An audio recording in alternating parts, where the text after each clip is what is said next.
अगर आप चाहते हैं कि मैं जब भी कोई वीडियो अपलोड करूं और आपको उसके बारे में पता चल जाए, तो इस चैनल के बेल आइकन पर क्लिक करिए ताकि आपको नोटिफिकेशंस मिलते रहें। बैक टू द फ्यूचर 3 की कहानी वहीं से शुरू होती है जहां फर्स्ट पार्ट की स्टोरी खत्म हुई थी। यानी मार्टी को 1955 के डॉक ने जस्ट पास्ट से फ्यूचर या यूं कहें कि 1985 में भेजा ही था, पर इससे पहले कि वो अपनी इस अचीवमेंट को पूरी तरह से एंजॉय कर पाते, डॉक के आगे एक बार फिर मार्टी आ खड़ा होता है। मार्टी डॉक से कहता है कि उसे उनकी मदद की जरूरत है। डॉक ये देखकर हैरान रह जाते हैं कि ऐसा कैसे हो सकता है।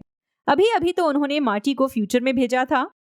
डॉक को इस बात से शॉक लगता है और वो बेहोश हो जाते हैं। जब अगली सुबह डॉक की आंख खुलती है तो वो सोचते हैं कि आखिर वो घर कैसे आए। उन्हें लगता है कि शायद मार्टी के वापस आने की बात एक सपना थी। इतने में मार्टी, जो पास में ही एक चेयर पर सो रहा होता है, उठ जाता है। दूसरी तरफ डॉक अपने रिकॉर्डर में ये रिकॉर्ड कर रहे होते हैं कि उन्होंने सपने में देखा था कि मार्टी फ्यूचर से वापस आ गया है। लेकिन अफसोस, ये डॉक का सपना नहीं था। मार्टी सच में उनके सामने खड़ा है और कह रहा है कि उन्हें यकीन करना ही होगा कि वो सचमुच फ्यूचर से वापस आ गया है। मार्टी डॉक को एक्सप्लेन करता है कि वो 1955 में बिफ से स्पोर्ट्स एल्मनाक लेने आया था ताकि वो अपने और अपनी फैमिली के फ्यूचर को बचा सके। मार्टी डॉक को बताता है कि जब डॉक ने उसे फिर से फ्यूचर में भेजा तो 1985 के डॉक, जो तब डिलोरियन में थे, बिजली गिरने की वजह से 1885 में पहुंच गए। मार्टी डॉक को यकीन दिलाने के लिए 70 साल पुराने वेस्टर्न यूनियन का वो लेटर भी दिखाता है। जब 1985 के डॉक लेटर पढ़ते हैं तो उन्हें पता चलता है कि डिलोरियन कार को उन्होंने डेलगाडो गोल्ड माइन में छुपाया हुआ है। साथ ही डॉक ने 1955 के डॉक के लिए इंस्ट्रक्शंस भी लिखी हैं कि वो टाइम मशीन के कुछ पार्ट्स को रिप्लेस कर दें। इस लेटर में यह भी लिखा है कि इस टाइम मशीन का फ्लाइंग सर्किट बिजली गिरने की वजह से खराब हो गया है, यानी अब ये गाड़ी कभी नहीं उड़ सकती। 1985 के डॉक मार्टी को इंस्ट्रक्ट करते हैं कि वो डिलोरियन को वापस घर लौटने के बाद डिस्ट्रॉय कर दें। दरअसल डॉक को लगता है कि टाइम मशीन की वजह से काफी नुकसान हो गया है। डॉक ने मार्टी के लिए भी ये इंस्ट्रक्शंस लिखी हैं। उन्होंने कहा है कि वो उन्हें लेने 1985 में बिल्कुल ना आए। इसकी वजह यह है कि डॉक यहाँ अच्छे से जिंदगी बिता रहे हैं और पूरी उम्र यहीं रहना चाहते हैं। अगली सुबह डॉक और मार्टी उस डेलगाडो गोल्ड माइन में जाते हैं जहां टाइम मशीन को डॉक ने सेफली छुपाया हुआ है। डायनामाइट ब्लास्ट की मदद से दोनों उस जगह पहुंच जाते हैं, पर वो देखते हैं कि टाइम मशीन के टायर्स खराब हो चुके हैं। गैस टैंक भी खाली है। तभी इसके अंदर डॉक और मार्टी को रिपेयर इंस्ट्रक्शंस के साथ ही टाइम सर्किट को रिस्टोर करने की गाइडलाइंस दिखती हैं। ये इंस्ट्रक्शंस ड्राइंग्स के थ्रू बताई गई हैं ताकि time machine perfect working condition में आ सके। डॉक के डॉग कॉपरनिकस को आप कुछ घबराया हुआ देखेंगे। मार्टी ये पता करने की कोशिश करता है कि आखिर कौन सी बात कॉपरनिकस को परेशान कर रही है। तभी मार्टी ये देखकर हैरान रह जाता है कि एक कबर पर एमिट ब्राउन यानी डॉग की डेथ एनिवर्सरी लिखी हुई है। ये डेट है सितंबर 7, 1885। मार्टी को रियलाइज होता है कि उसे लेटर लिखने के एक हफ्ते बाद ही 1885 के डॉग इस दुनिया से चले गए, यानी उनकी मौत हो गई। यहाँ ध्यान देने वाली बात यह है कि डॉग के टूमस्टोन पर यह मेंशन है कि इसे उनकी बिलव्ड क्लारा ने उनकी याद में बनवाया है। क्लारा कौन है और डॉग का उससे क्या रिश्ता है, फिलहाल मार्टी को इस बारे में कोई अंदाजा नहीं है। मार्टी की नजर इस टूमस्टोन पर बताई गई डॉग की मौत की वजह पर भी पड़ती है। इस पर लिखा है, $80 की वजह से बुफोर्ड टैनन ने उन्हें शूट कर दिया। डॉग 1885 में अपनी हालत के बारे में जानकर हैरान रह जाते हैं। मार्टी और डॉग टूमस्टोन की पिक्चर लेते हैं और डॉग के किलर के बारे में जानने की कोशिश करते हैं। उन्हें पता चलता है कि बुफोर्ड मैड डॉग टैनन एक बदमाश है, जिसे मैड डॉग निकनेम उसके शॉर्ट टेम्पर नेचर की वजह से मिला है। मार्टी और डॉग 1885 में हिल वैली में रहने वाली मैकफ्लाई फैमिली के बारे में भी कुछ जानकारियां निकालते हैं। मार्टी सोच रहा है कि एमिट एल ब्राउन, जिनका जिक्र उस टूमस्टोन में किया गया था, सच में वही डॉग है या कोई और। तभी मार्टी और डॉग को डॉग की एक फोटो मिलती है जिसमें वो क्लॉक टावर की अंडर कंस्ट्रक्शन क्लॉक के साथ पोज करते दिख रही हैं। डॉग मार्टी को कहते हैं कि वो 1985 में वापस चला जाए। मार्टी 1955 के डॉग से कहता है कि वो फ्यूचर में वापस नहीं जाएगा, बल्कि 1885 में जाएगा ताकि वो डॉग की जान बचा सके। अगले सीन में डॉक किसी तरह टाइम मशीन को रिपेयर कर देते हैं। डॉक मार्टी को एक काउबॉय आउटफिट भी देते हैं। डॉक मार्टी को समझाते हैं, वैसे तो पिछले 70 साल से यहाँ कोई बदलाव नहीं हुआ है, पर फिर भी टाइम मशीन को बाकी लोगों की नजर से छुपा कर रखना होगा ताकि इसे किसी तरह का नुकसान ना हो। अब डॉक डिलोरियन के टाइम सर्किट्स को 2 सितंबर की डेट में सेट कर देते हैं।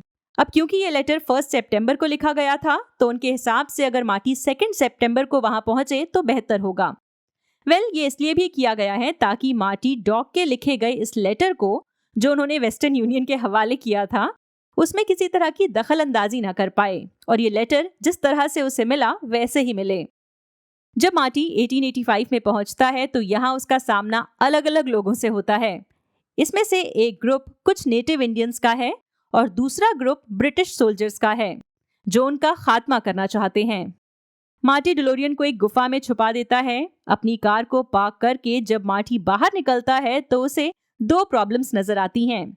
एक, पथरीले रास्ते की वजह से कार की फ्यूल लाइन में छेद हो गया है और दूसरा, इस गुफा में मार्टी के साथ एक भालू भी है। मार्टी खुद की जान बचाने के लिए वहां से भाग जाता है और हड़बड़ी में एक पहाड़ी से गिरकर बेहोश हो जाता है। जब मार्टी को होश आता है तो वो खुद को सीमस मैकफ्लाई और उनकी वाइफ मैगी के घर में पाता है। सीमस मैकफ्लाई के परिवार में एक छोटा बच्चा विलियम भी है। मार्टी को महसूस होता है कि वो अपने पूर्वजों के घर में आ गया है। जब वो मार्टी से पूछते हैं कि वो कौन है, तो मार्टी कहता है उसका नाम है क्लिंट ईस्टवुड। डिनर के दौरान मार्टी बताता है कि उसे एक ब्लैकस्मिथ यानी लोहार की तलाश है और सीमस उसे कहते हैं कि वो इसमें उनकी मदद कर सकते हैं। सीमस मार्टी को एक न्यू हैट भी देते हैं। अगली सुबह सीमस के बताए रास्ते को फॉलो करते हुए मार्टी हिल वैली पहुंच जाता है। ये इलाका अभी विकसित हो रहा है, इसीलिए देखने से ये जगह एक खदान जैसी लगती है। आसपास काम चल रहा है। ये वही जगह है जहां आने वाले दिनों में आइकॉनिक क्लॉक टावर का कंस्ट्रक्शन शुरू किया जाएगा। मार्टी एक बार में पहुंचता है और यहाँ मौजूद लोगों से लोकल ब्लैकस्मिथ के बारे में पूछ रहा होता है। तभी वहां पर बुफोर्ड और उसका गैंग आ जाता है। वो गलती से मार्टी को सीमस समझ बैठता है। मार्टी उन्हें बताता है कि उसका नाम क्लिंट ईस्टवुड है। बुफोर्ड भी बारटेंडर से पूछता है कि ब्लैकस्मिथ यानी डॉक कहाँ है। बारटेंडर कहता है कि वो नहीं जानता ब्लैकस्मिथ कहाँ है। इस कॉन्वर्सेशन को सुनते हुए मार्टी रियलाइज करता है कि उसका सामना अभी अभी बुफोर्ड से हुआ है और अनजाने में उसके मुंह से निकल जाता है कि ये ही मैड डॉग है। ये सुनकर बुफोर्ड को गुस्सा आ जाता है। बार में मौजूद लोग अचानक इधर उधर छुप जाते हैं। बुफोर्ड अपनी रिवॉल्वर निकालता है और शूट करना शुरू कर देता है। खुद को बचाने के लिए और बुफोर्ड का ध्यान भटकाने के लिए मार्टी अचानक मून वॉक डांस शुरू कर देता है। गलती से बुफोर्ड पर जूस गिर जाता है और ये बुफोर्ड को और गुस्सा दिला देता है। वो मार्टी को जान से मारना चाहता है। बुफोर्ड और उसका गैंग मार्टी को बंदी बना लेते हैं। वो उसे शहर के बीचों बीच फांसी पर लटकाने वाले होते हैं और तभी एंट्री होती है डॉग की। मार्टी की जान बच जाती है। बुफोर्ड को डॉग की दखलंदाजी पसंद नहीं आती। वो पहले से ही डॉग से नाखुश है और कहता है कि वो उसके $80 लौटाए। बुफोर्ड एक्सप्लेन करता है कि डॉग ने उसके जिस घोड़े के पैर में नाल लगाई थी, उसने वो नाल निकाल दी और इस वजह से वो घोड़े से भी गिर गया। बुफोर्ड डॉग को कहता है कि जिस वक्त यह हादसा हुआ उस वक्त उसके हाथ में मौजूद $5 की विस्की बॉटल थी जो उसके गिरने से टूट गई। ऐसे में उसे उसके $80 लौटाने होंगे। डॉग उसे कहते हैं कि उसने तो उस काम के पैसे भी नहीं दिए, ऐसे में हिसाब बराबर। डॉग का कहना है कि अगर वो चाहे तो घोड़े की नाल फिर से लगा सकते हैं, जिस पर बुफोर्ड जवाब देता है कि घोड़े को उसने शूट कर दिया और इसीलिए उसे टोटल $80 लौटाने होंगे, जिसमें से $75 घोड़े के हैं और $5 विस्की की बोतल के। वाह, क्या लॉजिक है। मार्टी को समझ आ जाता है कि वो $80 का क्या मैटर है जिस वजह से डॉग को अपनी जान गंवानी पड़ी। डॉग बुफोर्ड से कहते हैं कि घोड़े को उसने खुद शूट किया है तो इसमें वो क्या कर सकते हैं। बुफोर्ड डॉग को वार्निंग देकर चला जाता है। डॉग मार्टी से मिलते हैं और कहते हैं कि जब उन्होंने उसे डायरेक्टली 1985 में जाने को कहा था तो उसने उनकी बात क्यों नहीं मानी, पर डॉग साथ ही मार्टी से मिलकर खुश भी होते हैं। मार्टी डॉग के घर जाता है जहां वो उस नोट को पढ़ते हैं जिसमें उनकी मौत का समय और वजह लिखी हुई है। इस नोट में बिलव्ड क्लारा का नाम देखकर डॉक खुद भी हैरान हो जाते हैं। डॉक को भी नहीं पता कि क्लारा कौन है। इतने में डॉक से मिलने शहर के मेयर पहुंचते हैं और उनसे कहते हैं कि क्या तुम्हें याद है, पिछले हफ्ते की टाउन मीटिंग में एक नई टीचर के आने की बात हुई थी, तुम्हें उन्हें पिक करने जाना था। मेयर कहते हैं कि उन्हें संदेश मिला है कि उस टीचर का नाम क्लारा क्लेटन है और वो कल आने वाली है। मार्टी और डॉक समझ जाते हैं कि डॉक की याद में जिस क्लारा ने टूम्बस्टोन बनवाया वो कौन है। डॉक किसी लव अफेयर में नहीं पड़ना चाहते, इसीलिए वो क्लारा को ना पिक करने जाने का फैसला करते हैं। क्योंकि ट्रेन कल आने वाली है, इसीलिए वो आज ही डिलोरियन और मार्टी के साथ वापस चले जाएंगे। पर मार्टी उन्हें बताता है कि उनकी कार की फ्यूल लाइन में गड़बड़ हो गई है।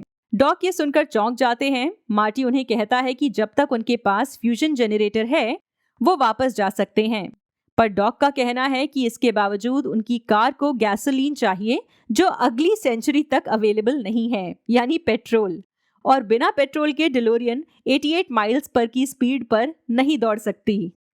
डॉक और मार्टी डिलोरियन को ढूंढते हैं और 6 घोड़ों की मदद से अपने अड्डे पर ले आते हैं।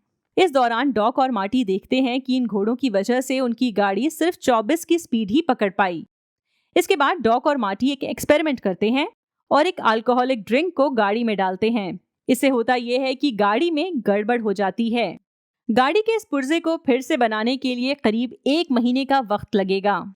तभी डॉक को एक आइडिया आता है कि अगर वो अपनी कार को 88 की स्पीड से पुश करें तो शायद वो अपने मिशन में कामयाब हो सकते हैं। वहीं पास से एक ट्रेन गुजरती है और डॉक को लगता है कि शायद उस ट्रेन से उन्हें कुछ मदद मिल सके।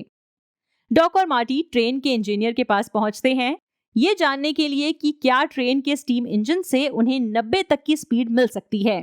इंजीनियर उन्हें बताता है कि ये 3 चीजों पर निर्भर करता है।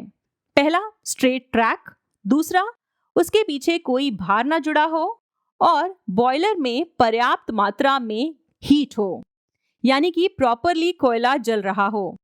वैसे अगली ट्रेन मंडे सुबह 8 बजे इस रूट पर आएगी।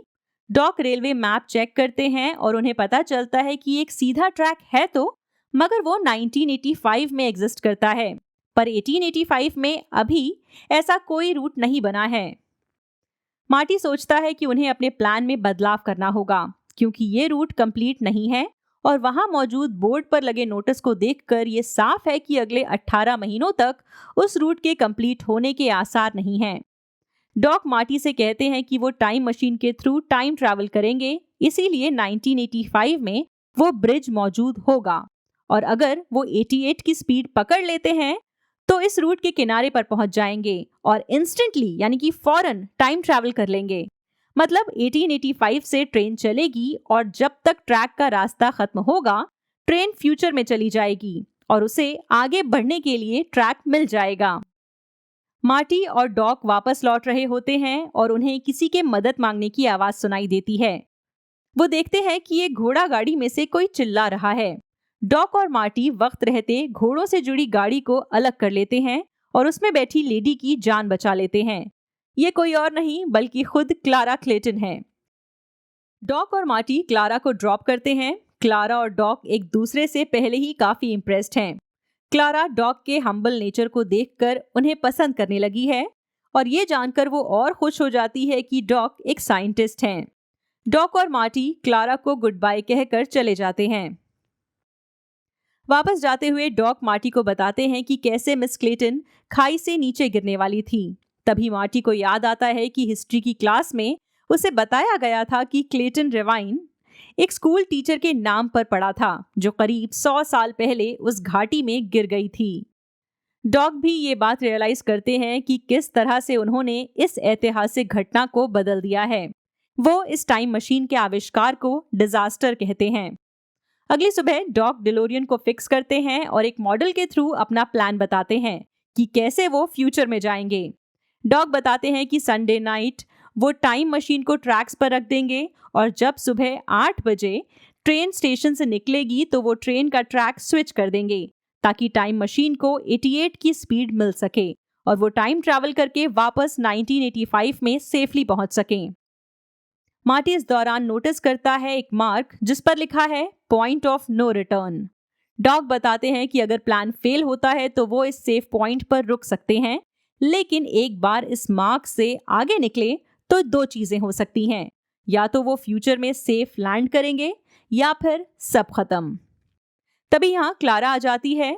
वो अपना टेलीस्कोप लेकर आई है, ये सोचते हुए कि शायद डॉग इसे रिपेयर कर दें। डॉग उसे कहते हैं कि वो इसे शाम को ठीक कर देंगे, पर क्लारा उन्हें याद दिलाती है कि शाम को टाउन फेस्टिवल है। वो कहती है कि हम शाम को मिलेंगे। अगर आप आंद्रे सपोव्स्की की लिखी द विचर सीरीज की किताबें खरीदना चाहते हैं तो डिस्क्रिप्शन में दिए गए लिंक पर जा सकते हैं। इनफैक्ट अगर आप ऑनलाइन शॉपिंग के दौरान उस लिंक का इस्तेमाल करेंगे तो उससे वॉचरोस को सपोर्ट मिलेगा।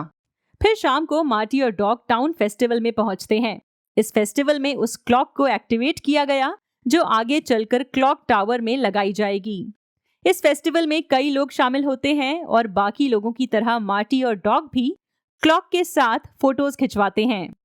टाउन फेस्टिवल में डॉग और क्लारा की मुलाकात होती है। दोनों साथ में डांस करते हैं और मार्टी यहाँ अलग अलग एक्टिविटीज को एंजॉय करता है। इस दौरान उसकी सीमस, मैगी और उनके बेटे विलियम मैकफ्लाई से भी मुलाकात होती है। टाउन फेस्टिवल में बुफोर्ड और उसका गैंग भी शामिल होता है, लेकिन टाउन फेस्टिवल में एंट्री करने से पहले उन्हें अपने हथियार मार्शल स्ट्रिकलैंड और उनकी टीम को सौंपने पड़ते हैं। पर फिर भी बुफोर्ड एक रिवॉल्वर को अपनी हैट के अंदर छिपाने में कामयाब होता है। बुफोर्ड यहाँ डॉग का काम तमाम करने के मकसद से आया है।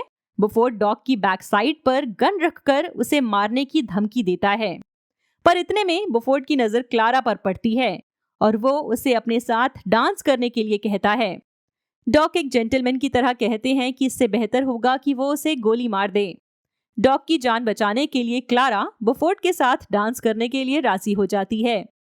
क्लारा के साथ बुफोर्ड की बदतमीजी देखकर डॉग को गुस्सा आता है और वो बुफोर्ड को अपनी हरकतें बंद करने के लिए कहते हैं। इस पर बुफोर्ड को भी डॉग पर गुस्सा आ जाता है। जैसे ही वो डॉग को शूट करने वाला होता है, मार्टी पाए प्लेट को फ्रिस्बी की तरह घुमाकर बुफोर्ड की तरफ दे मारता है, जिससे उसकी गन में मौजूद आखिरी गोली भी वेस्ट हो जाती है। मार्टी बुफोर्ड से कहता है कि वो अभी यहाँ से चला जाए। बुफोर्ड मार्टी और डॉग को खत्म कर देना चाहता है, पर उसे याद आता है कि उसकी और उसके गैंग की गन्स बाहर मार्शल के पास जमा हैं। बुफोर्ड मार्टी और डॉग को संडे के दिन के लिए चैलेंज कर देता है। फिर उसे याद आता है कि वो संडे को एक रॉबरी के लिए जाने वाला है। फाइनली मंडे का दिन फिक्स किया जाता है। मार्टी उससे वक्त पूछता है कि वो कब आमना सामना करना चाहेगा, दोपहर में, जिस पर बुफोर्ड कहता है कि वो अपने नाश्ते से पहले ही शिकार करता है, इसीलिए सुबह 7 बजे सही रहेगा। पर मार्टी उसे कहता है कि वो अपना शिकार नाश्ते के बाद करना पसंद करता है, इसीलिए सुबह 8 बजे का वक्त सही रहेगा। इतने में मार्शल स्ट्रिकलैंड आते हैं और इस झगड़े को बीच में ही रुकवा देते हैं। बुफोर्ड और उसके गैंग के यहाँ से चले जाने के बाद डॉग मार्टी से कहते हैं कि उसे बुफोर्ड से झगड़ा नहीं करना चाहिए था और ना ही किसी चैलेंज के लिए तैयार होना चाहिए था। मार्टी डॉग को याद दिलाता है कि मंडे सुबह 8 बजे तक वो वापस जा चुके होंगे। फिर डॉग उसे कहते हैं कि अगर ट्रेन लेट हुई तो तभी क्लारा आ जाती है और डॉग उसे घर तक ड्रॉप करने की बात कहते हैं। वहीं यहाँ मौजूद दूसरे लोग मार्टी की हिम्मत की दाद देते हैं क्योंकि उसने बुफोर्ड को चैलेंज किया। इतने में एक शख्स मार्टी को मुफ्त में एक गन देता है और कहता है कि जब उसका सामना बुफोर्ड से होगा तो वो इस गन को इस्तेमाल करे, लेकिन अगर वो हार गया तो उसे ये गन लौटानी होगी। यहाँ मौजूद लोगों में से सिर्फ मार्टी के पूर्वज इससे खुश नहीं हैं। वो मार्टी को इस मामले को रफा दफा करने के लिए कहते हैं। सीमस और मैगी सीमस के मरे हुए भाई मार्टिन को याद करते हैं, जो काफी रफ एंड टफ था, पर अगर कोई उसे कायर कह देता तो वो फौरन झगड़ा मोल लेता, जिस वजह से उसे एक झगड़े के दौरान अपनी जान गंवानी पड़ी। यही आदत हम शुरू से ही मार्टी में भी देखेंगे कि वो आसानी से किसी के भड़काने से भड़क जाता है। उधर क्लारा के घर डॉग और क्लारा तारों को देखकर बातें कर रहे हैं और उन्हें एहसास होता है कि उन्हें एक दूसरे से प्यार हो गया है। अगली सुबह मार्टी देखता है कि डॉग क्लारा के घर से लौट आए हैं और काफी खुश दिख रहे हैं। शहर में घूमते हुए दोनों की नजर उस स्टोर पर पड़ती है जहां टूम्बस्टोन्स बनते हैं और यहाँ हूबहू वैसा ही टूम्बस्टोन है जैसा उन्होंने 1955 में बूट हिल के कब्रिस्तान में देखा था।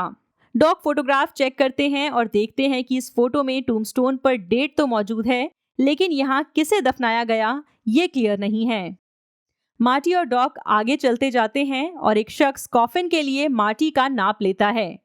जब मार्टी इसकी वजह पूछता है तो वो शख्स उसे बताता है कि शहर में इस बात पर शर्त लगाई जा रही है कि कल बुफोर्ड और उसके बीच होने वाली बैटल में कौन जीतेगा। डॉक मार्टी को समझाते हैं कि शायद उस टूम्बस्टोन पर अब मार्टी का नाम लिखा जाए। डॉक तभी नोटिस करते हैं कि मार्टी के पास एक गन है जिससे वो टैनन को सबक सिखाना चाहता है। डॉक मार्टी को कहते हैं कि ऐसा करने से उसकी 2015 की लाइफ के एक इंसिडेंट पर फर्क पड़ सकता है।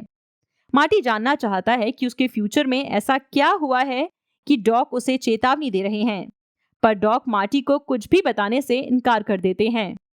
शाम को जब डॉक और मार्टी डिलोरियन को ठीक कर रहे होते हैं तो डॉक कहते हैं कि वो वापस नहीं जाएंगे और यहीं क्लारा के साथ रहेंगे। मार्टी डॉक से कहता है कि ऐसा करने से भी स्पेस टाइम कंटिन्यूम में काफी गड़बड़ी हो सकती है। काफी बातचीत के बाद डॉक मार्टी की रिक्वेस्ट को मान लेते हैं और फैसला करते हैं कि वो क्लारा को लास्ट टाइम गुड बाय कह देंगे। डॉक क्लारा को अलविदा करने की कोशिश करते हैं, पर क्लारा को लगता है कि डॉक उससे कुछ छुपा रहे हैं। वो डॉक से ईमानदारी से सब कुछ बताने को कहती है, तो डॉक कहते हैं कि वो फ्यूचर से आए हैं और कल वापस जा रहे हैं। क्लारा को डॉक की बातें समझ नहीं आती। उसे लगता है कि डॉक ऐसा उससे पीछा छुड़ाने के लिए कह रहे हैं और वो उससे प्यार नहीं करते। क्लारा का दिल टूट जाता है और वो डॉक को वहां से चले जाने को कहती है। डॉग भी बहुत दुखी हो जाते हैं और टाउन में जाकर एक बार में विस्की ऑर्डर करते हैं। यहाँ डॉग ड्रिंक करने के साथ साथ बताते हैं कि फ्यूचर में क्या क्या है। अगली सुबह मार्टी देखता है कि डॉग वहां नहीं है। वो उन्हें ढूंढते हुए बार में पहुंच जाता है और देखता है कि यहाँ डॉग अब तक ड्रिंक कर रहे हैं। बारटेंडर और मार्टी डॉग को होश में लाने की बहुत कोशिश करते हैं, पर सभी कोशिशें नाकामयाब होती हैं। इतने में सुबह हो जाती है और बुफोर्ड अपने गैंग के साथ मुकाबले के लिए पहुंच जाता है। बार में मौजूद लोग मार्टी को बाहर जाकर मुकाबला करने के लिए कहते हैं। सीमस नहीं चाहता कि मार्टी ऐसा करे, क्योंकि उसे डर है कि कहीं मार्टी बुफोर्ड से हार न जाए, जिसका अंजाम बुरा हो सकता है।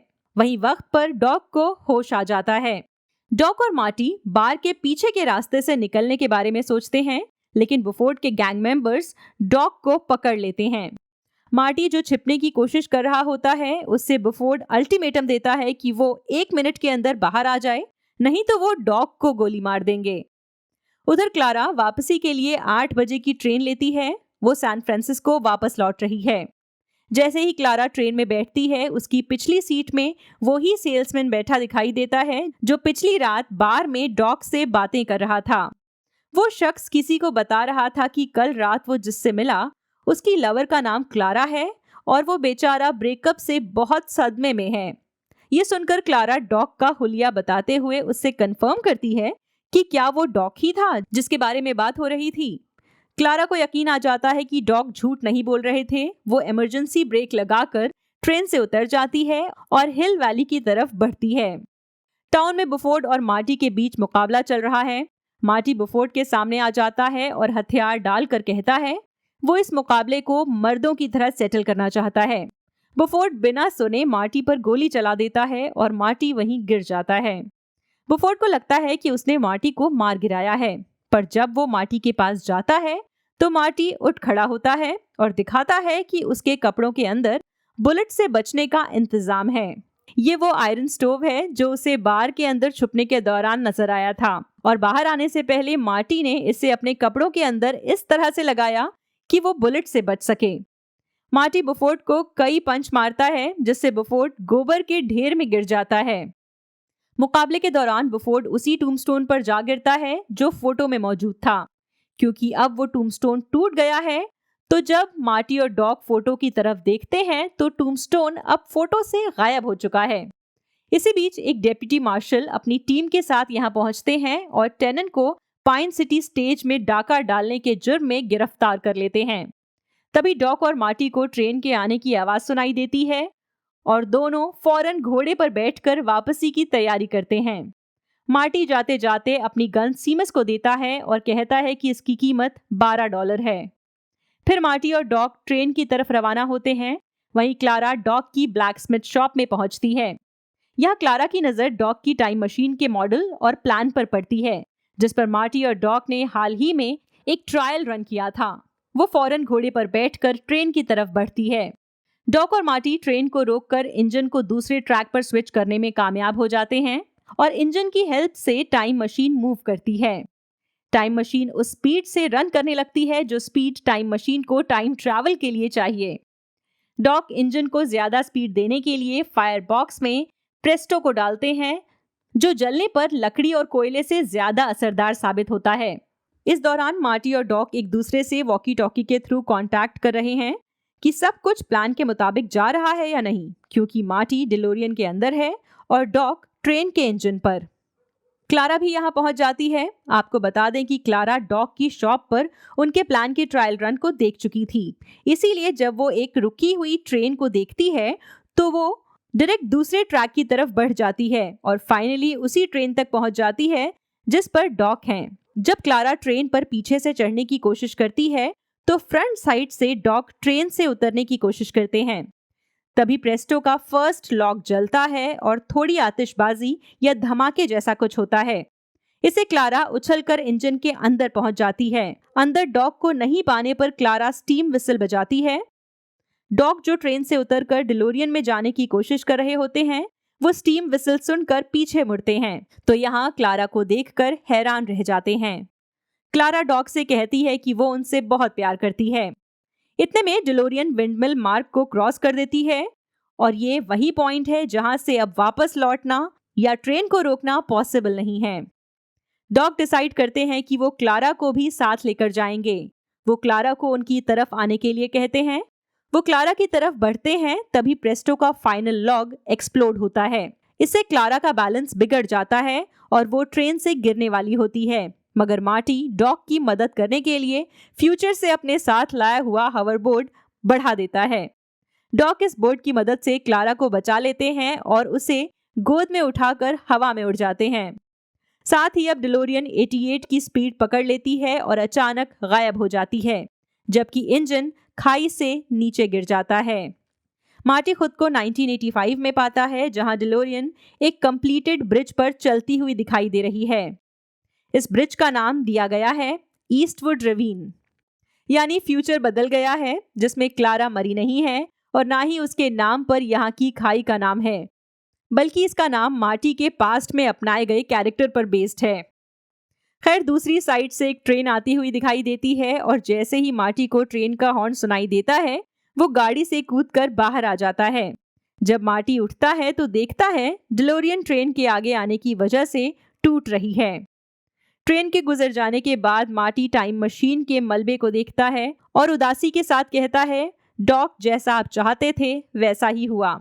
आपको याद होगा लेटर में डॉक ने मार्टी से फ्यूचर में जाते ही इस टाइम मशीन को डिस्ट्रॉय करने की बात कही थी। लायन एस्टेट्स लौटने के बाद मार्टी ये देखकर खुश हो जाता है कि सब कुछ नॉर्मल है, उसकी फैमिली में भी सब ठीक है और बिफ ने जिस तरह सेकंड पार्ट में टाइमलाइंस में बदलाव किए थे ऐसा कुछ नहीं है। अपने घर में सब कुछ नॉर्मल देखकर मार्टी जेनिफर के घर पहुंचता है। वो अभी भी वहीं पर सोती हुई मिलती है जहां मार्टी ने उसे 1985 में ड्रॉप किया था। उठने के बाद जेनिफर मार्टी को कहती है कि उसने एक भयानक सपना देखा। यहाँ वो अपने क्लासमेट नीडल से मिलता है, जो मार्टी को रेस के लिए चैलेंज करता है। मार्टी मना कर देता है, पर जब उसका क्लासमेट नीडल्स उसे चिकन यानी बुज्जिल कहकर बुलाता है तो मार्टी कंट्रोल नहीं कर पाता। वो अपनी कार को रेस देने के लिए रिवर्स करता है, पर रेस नहीं लगाता। वो देखता है कि सामने से एक कार आ रही है, जिससे शायद ही नीडल्स अपनी गाड़ी को बचा सके और मार्टी अपनी गाड़ी को वापस मोड़ लेता है। तभी जेनिफर की नजर उस फैक्स पर पड़ती है जिस पर लिखा है यू आर फायर्ड। ये फैक्स गलती से 2015 से जेनिफर के साथ ही यहाँ आ गया है, पर अब इस पर लिखे लेटर्स धीरे धीरे गायब हो रहे हैं। मार्टी और जेनिफर डिलोरियन के मलबे को देखने जाते हैं। यहाँ अचानक फाटक बंद हो जाता है। ट्रेन के आने का अलार्म सुनाई देता है। मार्टी और जेनिफर ये देखकर हैरान रह जाते हैं कि आसपास तो कोई ट्रेन है ही नहीं। तभी एक विंटेज स्टीम इंजन हवा में दिखाई देता है, जिसे डॉक ऑपरेट कर रहे हैं। मार्टी डॉक की नई इन्वेंशन देखकर हैरान रह जाता है। इतने में डॉक दोनों को क्लारा और अपनी फैमिली से मिलवाते हैं। डॉक और क्लारा के साथ एक पेट डॉग और उनके 2 बेटे भी हैं। डॉक कहते हैं कि वो आइंस्टाइन को लेने और ये बताने आए हैं कि वो एकदम सही सलामत हैं। डॉक मार्टी को एक पिक्चर फ्रेम गिफ्ट में देते हैं। ये वही फोटो है जो उन्होंने 1885 में खिंचवाई थी। जेनिफर डॉक को बताती है कि एक फैक्स फ्यूचर में उसे मिला था और गलती से उसके साथ प्रेजेंट में आ गया। अब वो पेपर एकदम खाली हो गया है, उस पर जो भी लिखा था मिट चुका है। वो पूछती है कि ये क्यों हो रहा है। डॉक का कहना है कि ऐसा इसलिए है क्योंकि उनका भविष्य अभी लिखा नहीं गया है और वो अपना फ्यूचर खुद तय करेंगे। डॉक और उनकी फैमिली वापसी की तैयारी करते हैं। मार्टी डॉक से पूछता है कि अब वो कहाँ जा रहे हैं, वापस फ्यूचर में? डॉक कहते हैं नहीं, और फिर मुस्कुराते हुए कहते हैं मैं पहले से वही हूँ। इतने में मार्टी और जेनिफर के देखते ही देखते स्टीम इंजन का पहिया फोल्ड हो जाता है और कैमरे की तरफ फ्लाई करते हुए इंजन गायब हो जाता है और इसके साथ ही फिल्म खत्म हो जाती है। वॉचरोज को सपोर्ट करने के लिए आप डिस्क्रिप्शन में दिए गए लिंक को यूज करें। आप जब भी ऑनलाइन शॉपिंग करें, मेरे दिए गए लिंक के जरिए शॉपिंग साइट पर जाएं। आपको ज्यादा कुछ नहीं करना, बस Amazon की वेबसाइट या ऐप को डायरेक्टली ना खोलें, मेरे दिए गए लिंक के जरिए ओपन करें। इस लिंक के थ्रू आप जब भी शॉपिंग करेंगे तो उससे मुझे कमीशन मिलेगा। आपके सपोर्ट से मैं अपने चैनल के लिए फुल टाइम काम कर सकूंगी और दूसरा काम नहीं करना पड़ेगा, जिसका मतलब यह हुआ ज्यादा वीडियोस। एक मिनट, अब भी कहाँ जा रहे हैं? अब इस वीडियो को लाइक करना है, अपने दोस्तों के साथ शेयर करना है और अपने विचार शेयर करते रहना है। और हाँ, सबसे इंपॉर्टेंट बात, ख्याल रखिए, घर पर रहिए, ज्यादा बाहर निकलने की जरूरत नहीं है। एक्चुअली बिल्कुल भी बाहर निकलने की जरूरत नहीं है।